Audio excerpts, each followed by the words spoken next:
একেবারে নতুন করে এসএসসির নিয়োগে দুর্নীতির আঁচ পাওয়া যাচ্ছে, যা কিনা এসএসসির নতুন চাকরির পরীক্ষা, সেখানে প্রশ্নপত্র এখন থেকে বিক্রি হচ্ছে।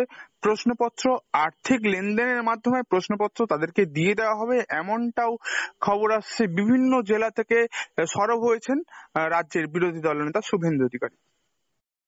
দেখো, আজকে এই সরকারটা যেভাবে আনটেন্টেড এবং টেন্টেড, এদের মধ্যে পার্থক্যটা প্রথমত বার করতে পারেনি। সুপ্রিম কোর্ট বলেছে, তারপর এরা বার করেছে। তারপরেও এরা কাকে দিয়েছে টাকাটা সেটাও আমরা জানতে চাই। আমাদের মাননীয় ডক্টর সুকান্ত মজুমদার দাদা কিন্তু বারবার বলেছেন কাদের কাছে গেছে টাকাটা, সেটাও আমরা জানতে চাই। কে দিয়েছে, কারা দিয়েছে, শুধু মানে টাকাটা দিল কারা, কিন্তু যে কার পকেটে টাকাটা ঢুকলো, চোরগুলো কারা, সেগুলো কিন্তু আমরা এখনো জানতে পারিনি। তাহলে এই সরকার এটা কেন জানালো না? তাদের যদি বুকে সেই দমটা থাকে তারা তো সেটা জানাবে। এই সরকারের যদি আজকে সেই পাওয়ারটা থাকে, তাদের মধ্যে যদি সেই পাওয়ার হাউস থাকবে কি করে? এদের তো ব্যাকবোনটাই ভেঙে গিয়েছে। এরা তো জানে যে ছাত্রছাত্রীগুলোকে আমি আজকে টাকা নিয়ে চাকরিটা তাদের গেল, বেরিয়ে গেল। এই যে সরকারের যে একটা কালেকটিভ দুর্নীতি যাকে বলে, এই স্ক্যামের জন্য তো এই সরকার কমপ্লিটলি দায়ী। এরা তো কোনোভাবে অন্য কাউকে দায়ী করতে পারবে না। তাহলে এখন 26-এ ইলেকশন, এই সরকারের পতন নিশ্চিত। এই সরকারটা জিতবে কি করে?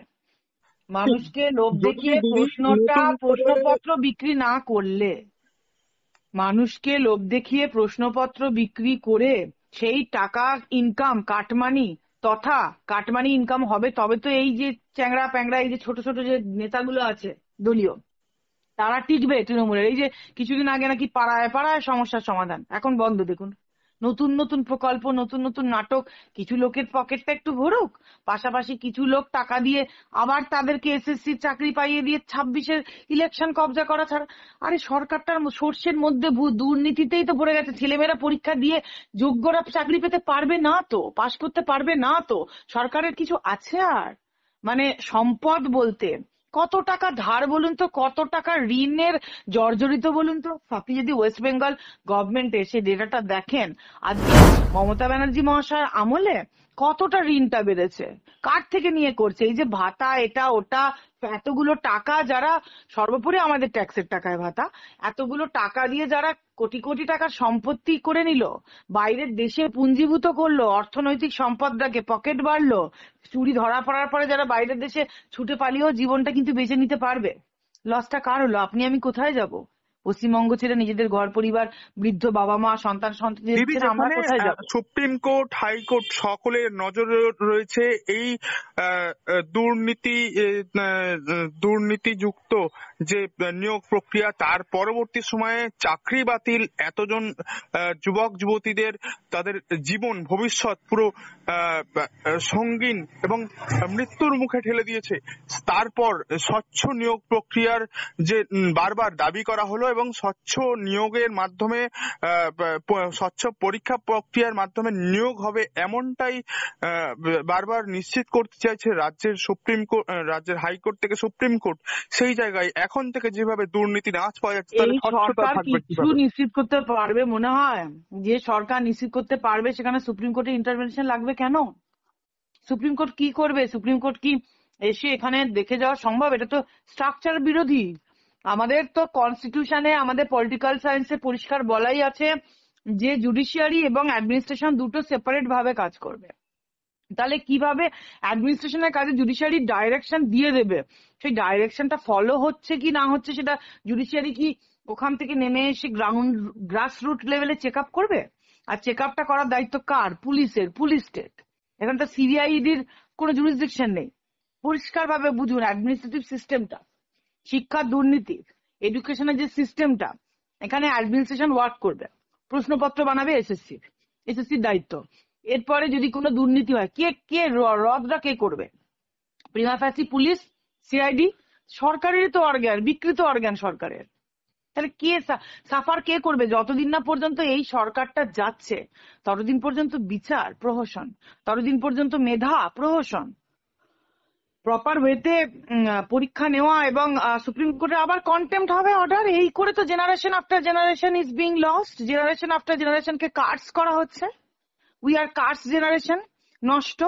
একটা মেরুদণ্ড, শিক্ষা জাতির মেরুদণ্ড একের পর এক জেনারেশন ভেঙে, জেনারেশন গুলোর কোমর আর পা সবটা ভেঙে দেওয়া হচ্ছে। যদি আমি কি বলবো, আর এটা তো তুমি দেখতেই পাচ্ছ পরিষ্কার। আমরা হয়তো জবাব দিচ্ছি, বাট আমরাও জানি যে টিএমসির আমলে আর পরীক্ষা নিয়ে সেই পরীক্ষার প্রপার রেজাল্ট আর প্রপার শিডিউল এবং সুপ্রিম কোর্টের গাইডলাইন্স মানে পরীক্ষা পদ্ধতি, রিয়েলি এটা তো একটা জোক।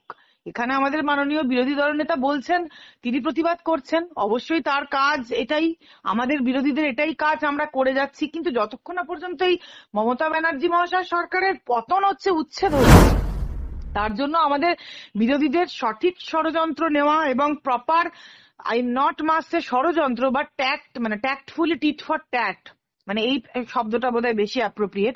টিট ফর ট্যাট যদি আমরা নিতে পারি, তবেই আমরা এই সরকারকে সরিয়ে কিন্তু আমরা একটা বিচারের রাস্তা দেখতে পাবো এবং আমরা আগামী প্রজন্মকে পশ্চিমবঙ্গের একটা সুন্দর ভবিষ্যৎ এবং সুন্দর শিক্ষা ব্যবস্থা তথা চাকরি ব্যবস্থা, যোগ্য চাকরি পাওয়ানো, প্রতি মাথায় ছাদ বা প্রতি পেটে ভাত, এই জায়গাটা এনশিওর করতে পারবো। মানুষকে সেটা বোঝাতে হবে।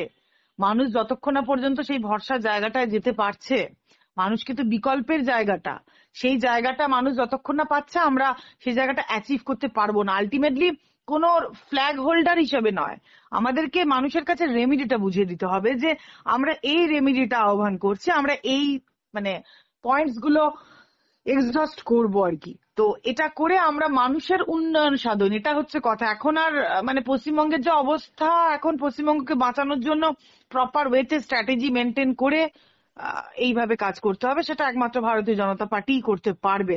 তো দেখা যাক সেইভাবে, we are looking forward to it, যাতে করে at least we can see at least a good future. আবার সূর্য, সকালে সূর্য ফ্রেশ, সেটা আমরা দেখার জন্যই আমরা বসে আছি। দেখা একদম যাক আপনার সুপ্রিম কোর্ট। বক্তব্য এটুকুই স্পষ্ট, এটা বলেই শেষ করবো যে prevention is better than cure, অর্থাৎ আগে থেকেই সচেতন হতে হবে রোগের আগে। একদম। ধন্যবাদ সংযুক্তা। জয় হিন্দ। হ্যাঁ।